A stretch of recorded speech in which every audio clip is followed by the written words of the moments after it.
done creating a narrative to protect your image when people ask me what's going on between the two of us.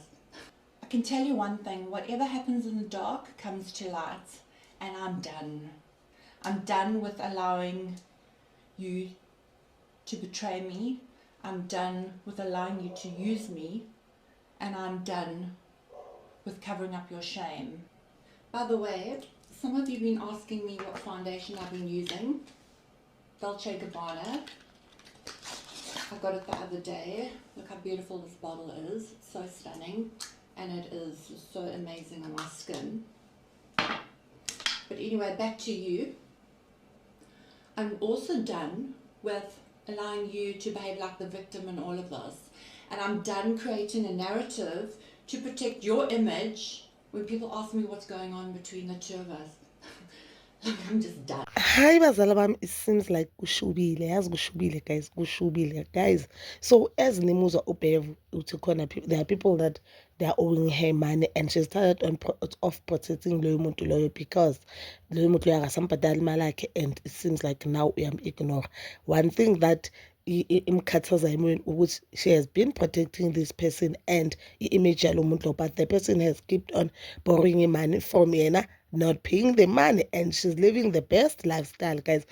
A lot of people, they're assuming it's Unonku, guys. So if it is Unonku, if vele it is Unonku, that means Unonku relationship yakhe no Jojo ayiqedanga ukuthi the whole story so Jojo was not baptized, the whole story of Yenufuni Christianity, and she's choosing Ubev just because Ubev is a woman ohambi sonto, Ubev mntana kaJehova. No, the main reason ungathola ukuthi yena no Jojo they have iklashnyana because uJojo bangasafuni ngomboleka imali ngoba unomkhuba wokungasabhadali, and that is the reason mhlambe if you look at Real Housewives of Durban, uNonkuba umbona manje ukuthi uyamnamathela uJojo, uyamnamathela and uyayifisa impilo kaJojo because she'll keep on saying indoda kaJojo is the best man, and if should Jojo passed away at least yena uzosithathela le ndoda yabo, jokingly so that means uNonku unazo inkinga zemali. And if you remember even the ex-boyfriend uRaf, that guy bokuthiwa uke waye prison,